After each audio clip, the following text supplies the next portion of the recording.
You ask Tiger to solve. This deals with linear equations with one unknown. The final result is x equals negative 53 over 65. Let's solve it step by step. Simplify the expression. Expand the parentheses. Multiply the coefficients. Simplify the arithmetic. Group like terms.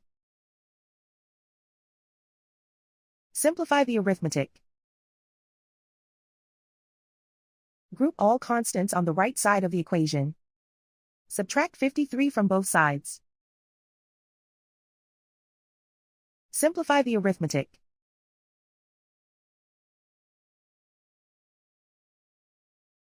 Isolate the x. Divide both sides by 65.